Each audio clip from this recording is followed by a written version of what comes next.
Good morning बच्चों। बेटा आप लोग कैसे हैं और आप लोगों की पढ़ाई कैसी चल रही है। अगर कहीं भी कोई भी मुश्किल है तो आप लोग उसे गूगल मीट के दौरान पूछ सकते हैं। अब तक हम लोगों ने सूरदास को पढ़ा और आज हम लोग पढ़ेंगे गोस्वामी तुलसीदास को। चैप्टर है हमारा धनुष भंग, जो श्री रामचरितमानस के बाल कांड से लिया गया है। तो चैप्टर पढ़ने से पहले हम लोग गोस्वामी तुलसीदास के विषय में कुछ जानकारी ले लें। इनके जन्म के बारे में अभी तक कोई भी प्रामाणिक सामग्री नहीं उपलब्ध हुई है। इनका जन्म 1532 ईस्वी में बांदा जिले के राजापुर ग्राम में माना जाता है और कुछ विद्वान इनका जन्म एटा जिले के सोरो नामक ग्राम में मानते हैं।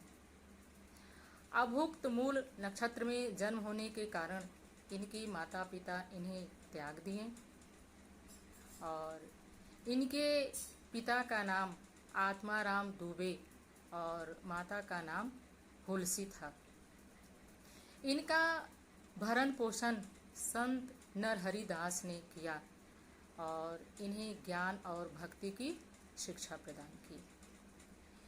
संत नरहरिदास से ही इन्होंने वेद, वेदांग, दर्शन, इतिहास, शास्त्रों की शिक्षा प्राप्त की। दीनबंधु पाठक की पुत्री रत्नावली से इनकी शादी हुई थी। ये अपने पत्नी से बहुत ही प्रेम करते थे। ऐसा कहा जाता है कि एक बार इनकी पत्नी इनसे बिना बताए मायके चली गई और तुलसीदास भी अपने पत्नी के पीछे पीछे आंधी तूफान का सामना करते हुए आधी रात को ससुराल पहुंचे। जब इनकी पत्नी ने इनको देखा कि इतने आंधी तूफान में ये आधी रात को ससुराल आए हुए हैं, तो इन पर बहुत गुस्सा हो गई और इनको बहुत ही डांट लगाई। गोस्वामी तुलसीदास को पत्नी की डांट फटकार से वैराग्य उत्पन्न हो गया और ये सांसारिक मोह माया से विरक्त हो गए और इनके मन में राम भक्ति भावना जागृत हो गई।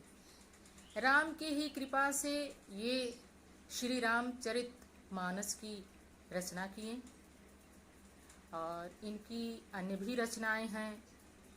पार्वती मंगल, जानकी मंगल, गीतावली, दोहावली, विनय पत्रिका, वैरवी रामायण, हनुमाष्टक इत्यादि।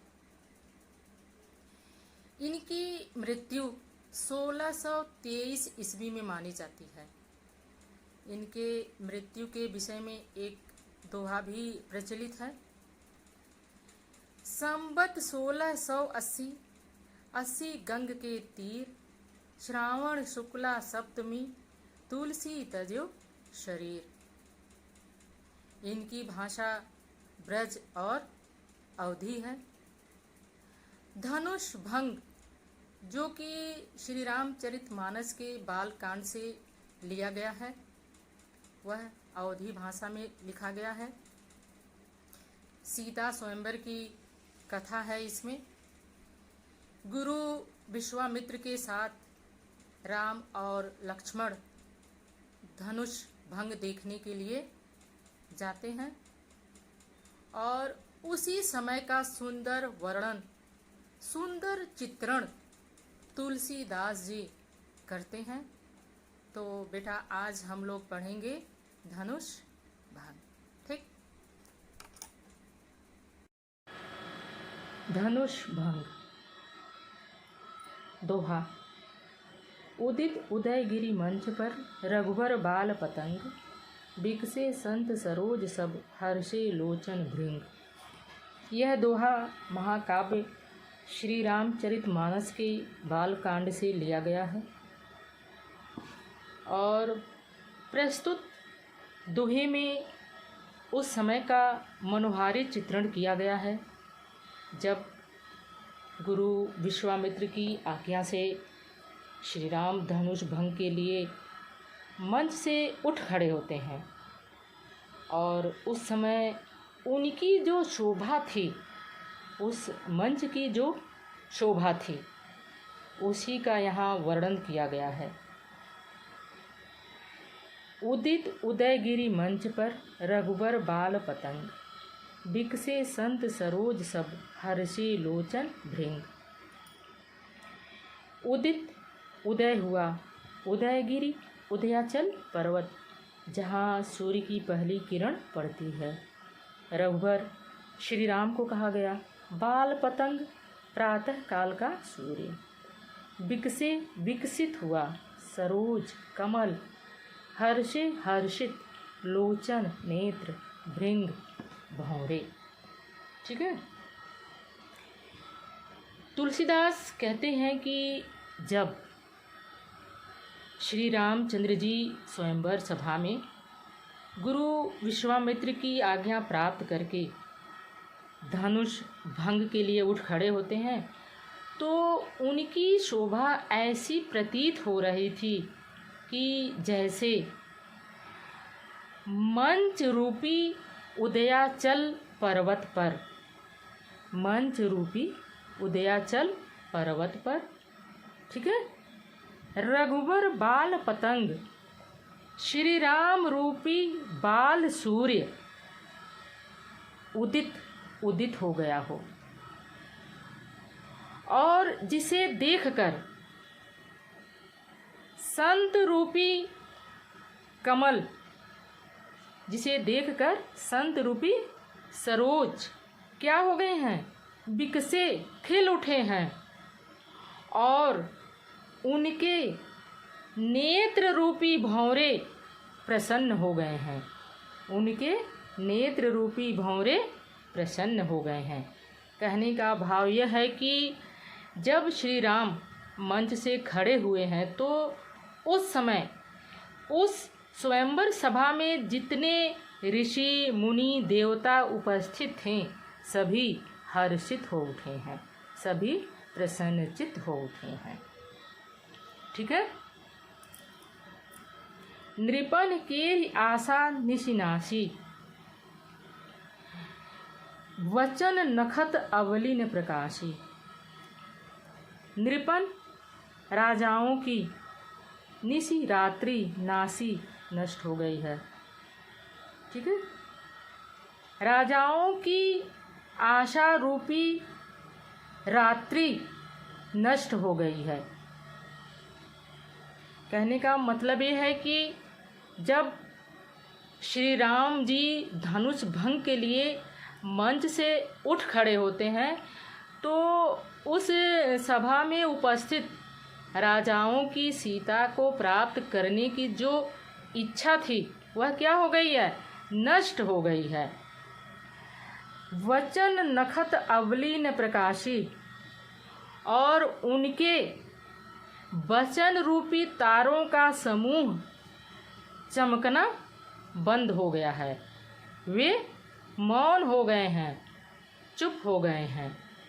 ठीक है। मानी महिप कुमुद सकुचाने, कपटी भूप उलूक लुकाने। कुमुद, कुमुद का फूल जो कि रात्र में खिलता है और दिन में मुरझा जाता है। ठीक है। मानी महिप कुमुद सकुचाने, और वहाँ जो अभिमानी कुमुद रूपी राजा थे, वहाँ जो अभिमानी कुमुद रूपी राजा थे वे क्या करने लगे, सकुचाने, संकोच करने लगे। क्यों? क्योंकि श्री राम रूपी सूर्य को देख करके वे संकुचित हो गए और कपटी भूप उलूक लुकाने, कपटी राजा रूपी उल्लू छिपने लगे। ठीक है। और कपटी राजा उल्लू की तरह छिपने लगे। ठीक। भये विशोक कोक मुनि देवा, बरसहि सुमन जनावहि सेवा। कोक बेटा एक पक्षी होता है, चकवा चकवी जिसे कहते हैं, जो कि शोक में डूबा हुआ रहता है। तो मुनि और देवता जो कोक पक्षी की तरह शोक में डूबे हुए थे, भय विशोक, वे अब शोक रहित हो गए हैं। राम को देख करके शोक रहित हो गए हैं। ठीक है। बरसहि सुमन जनावहि सेवा, सुमन मीन्स फूल, और फूलों की वर्षा करके अपने सेवा भाव को प्रकट कर रहे हैं। और फूलों की वर्षा करके अपने सेवा भाव को प्रकट कर रहे हैं। ठीक है। गुरुपद बंद सहित अनुरागा, और श्री रामचंद्र जी, अनुराग मीन्स प्रेम होता है, प्रेम सहित गुरु विश्वामित्र के चरणों की बंद मीन्स वंदना करके, राम मुनिन सन आयस मांगा, राम मुनिन सन आयस मांगा, आयस मीन्स आज्ञा, और दूसरे मुनियों से आज्ञा मांगी। ठीक है। राम गुरु विश्वामित्र के चरणों की वंदना करके प्रेम सहित और दूसरे मुनियों से भी आज्ञा मांगी। ठीक। सहज ही चले सकल जग स्वामी, अमत मंजु बर कुंजर गामी। मत मीन्स मत वाले, मंजु मीन्स सुंदर, कुंजर मीन्स हाथी, और सुंदर मतवाले हाथी के समान सकल जग स्वामी, संपूर्ण जग के स्वामी श्री रामचंद्र जी सहज ही चले, स्वाभाविक ढंग से चल रहे थे, आगे बढ़ रहे थे। ठीक है। चलत राम सब पुर नर नारी, अपुलक पूरी तन भये सुखारी। चलत राम, जब धनुष भंग के लिए श्री रामचंद्र जी चल रहे थे, आगे बढ़ रहे थे, तो सब पुर नर नारी, उस जनकपुरी के सभी नर नारी, पुलक पूरी तन भये सुखारी, उनका शरीर कैसा हो गया था, राम को देख करके पुलकित हो गया था, रोमांचित हो गया था, और वे सुख का अनुभव कर रहे थे। भय सुखारी, सुख का अनुभव कर रहे थे। ठीक है। बंद पितर सुर सुकृत संभारे, जो कछु पुण्य प्रभाव हमारे।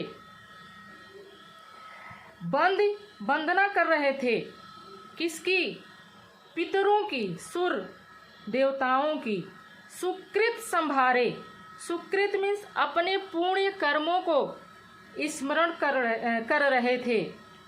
वे जनकपुर के लोग पितरों और देवताओं की वंदना करके अपने पुण्यों को स्मरण कर रहे थे और कह रहे थे, जो कछु पुण्य प्रभाव हमारे, कि यदि हमारे द्वारा किए गए कुछ पुण्यों का जो फल अब भी अगर शेष है, उसका प्रभाव अब भी शेष है, तो शिव धनु मृणाल की नाई, तोरहु राम गणेश गोसाई। तो हे गणेश गोसाई, हे गणेश गोसाई, श्री रामचंद्र जी इस शिव धनुष को कमल नाल की तरह तोड़ दें। मृणाल की नाई, मृणाल कमल के डंडे की तरह तोड़ दें। ठीक है।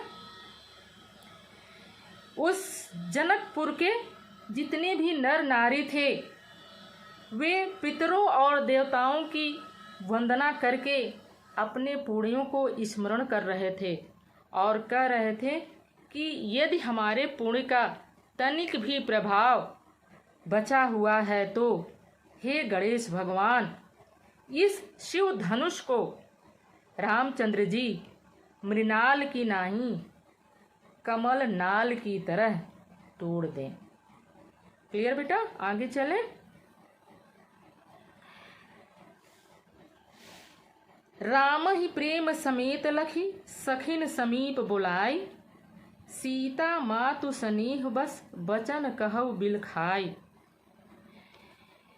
इस दोहे में तुलसीदास जी ने सीता की माता का राम के प्रति वात्सल्य प्रेम का वर्णन करते हैं और कहते हैं कि माता सुनैना कहती हैं कि राम ही प्रेम समेत लखी, यह राम अत्यंत सुंदर हैं, कोमल रूप वाले हैं और उनको प्रेम सहित देख करके सखिन समीप बुलाई, अपने सखियों को अपने पास बुला लेती हैं। ठीक है। सीता मातु स्नेह बस बचन कहई बिल खाए, और वात्सल्य प्रेम के कारण अपने सखियों से बिल खाते हुए रोते हुए इस वचन को कहती हैं।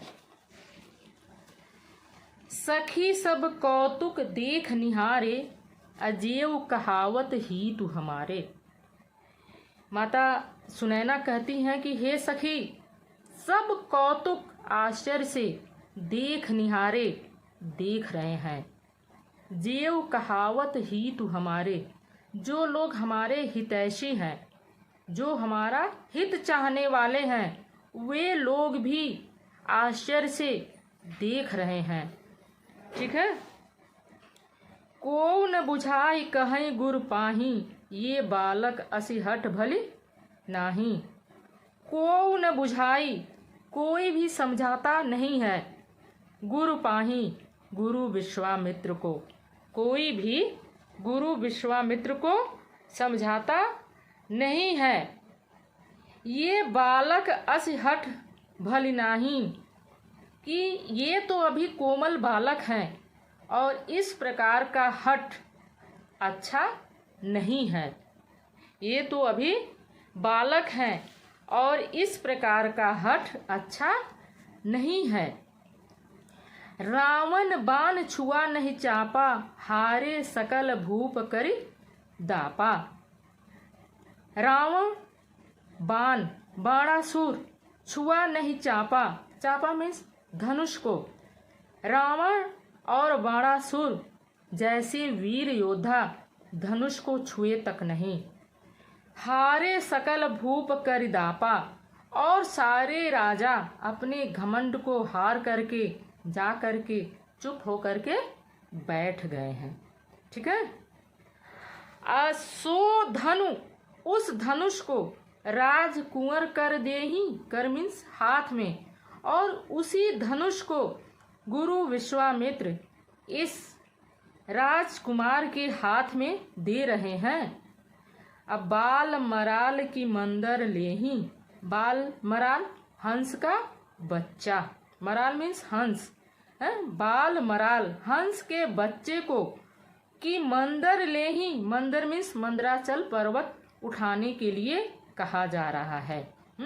माँ सुनैना कह रही हैं ये तो यही बात हुई कि हंस के बच्चे को मंदराचल पर्वत उठाने के लिए कहा जा रहा है और कोई भी विश्वामित्र को समझा नहीं रहा है। भूप सयानप सकल सिरानी, असखी विधि गति कछु जाति न जानी। तुलसीदास कह रहे हैं कि सीता जी की माता राजा जनक को उलाहना दे रही हैं। कह रही हैं कि कोई विश्वामित्र को समझाए कि इस कोमल बालक को इस प्रकार का हठ करने से रोकें। और वे कह रहे हैं कि भूप सयानप, सयानप मीन्स समझदारी, सकल सिरानी, सिरानी मीन्स नष्ट हो गई है, कि ऐसा लग रहा है कि राजा जनक की भी सारी समझदारी क्या हो गई है, नष्ट हो गई है। ठीक है। सखी विधि गति कछु जाति न जानी, माँ सुनैना कह रही हैं कि हे सखी, विधाता की, विधि मीन्स विधाता की, गति मीन्स दशा को, करनी को। ठीक है। कछु जात न जानी, कोई भी जान नहीं पाता है। विधाता की करनी को, विधाता के कार्य को, दशा को कोई भी जान नहीं पाता है। बोली चतुर सखी मृदुबानी, तेजवंत लघु गणीय रानी। उनमें से एक चतुर सखी कोमल वाणी में, मृदु वाणी में बोलती हैं और कहती हैं कि तेजवंत लघु गणीय रानी, हे रानी, तेजवान को, लघु मीन्स छोटा, मत समझिए। हे रानी, तेजवान को छोटा मत समझिए। और वह उदाहरण भी देती हैं मुनि अगस्त्य का। कहती हैं कि कह कुंभज कह सिंधु अपारा, कुंभज कहाँ घड़े से उत्पन्न मुनि अगस्त्य, कह सिंधु अपारा, और कहाँ सिंधु मीन्स समुद्र, अपारा अपार समुद्र। ठीक है। शोषह मुनि अगस्त्य सोख लिए अपने कमंडल में। असुजस सकल संसार, यह सुयश सकल में संपूर्ण संसार में विख्यात है। सखी कहती हैं माँ सुनैना से कि हे सखी, आप इस तेजवान बालक को छोटा मत समझिए। और उदाहरण भी देती हैं कि कहाँ घड़े से उत्पन्न अगस्त्य मुनि और कहाँ अपार समुद्र, जो कि अपने कमंडल में उसे क्या कर लिए, सोख लिए थे। और यह सुयश संपूर्ण संसार में विख्यात है। ठीक है। रवि मंडल देखत लघु लागा, उदय तासु त्रिभुवन तम भागा। सखी कह रही हैं माँ सुनैना से कि रवि मंडल, जिस प्रकार सूर्य का घेरा रवि मंडल देखने में कितना छोटा सा लगता है, लेकिन उदय तासु त्रिभुवन तम भागा, उदय उसके उदित होने पर त्रिभुवन तीनों लोकों का, तम मीन्स अंधकार, भागा मीन्स भाग जाता है। लेकिन उसके उदय होने पर तीनों लोकों का अंधकार भाग जाता है। ठीक। मंत्र परम लघु जासु बस विधि हरि हर सुर सर्व, महामत गजराज कह बस कर अंकुश खर्व। मंत्र, वह ओम मंत्र का एग्जाम्पल देती हैं, उदाहरण देती हैं कि जिस प्रकार से ओम मंत्र अत्यंत क्या होता है, लघु, छोटा होता है, लेकिन विधि ब्रह्मा, हरि, विष्णु, हर और शिव और सुर सर्व सभी देवता गण इस मंत्र के वश में होते हैं। ठीक है। अब महामत गजराज कह बस कर अंकुश खर्व। महामत उसी प्रकार से महान मदमस्त गजराज, हाथी को वश में करने वाला जो अंकुश है, वो भी क्या होता है, बहुत ही छोटा होता है। महान मदमस्त गजराज, हाथी को वश में करने वाला जो अंकुश है, वो भी बहुत ही छोटा होता है। अतः वो सखी सीता की माता सुनैना से कहती हैं कि तुम भी श्री राम को छोटा मत समझो, वह उम्र में छोटे क्यों न हो, तुम उनकी कोमलता पर मत जाओ, वह अवश्य ही इस धनुष को तोड़ेंगे। ठीक है। वह सखी माता सुनैना को समझाती हैं, धैर्य धारण करवाती हैं। ठीक है बेटा, आज यहीं तक। इसके आगे का नेक्स्ट वीडियो में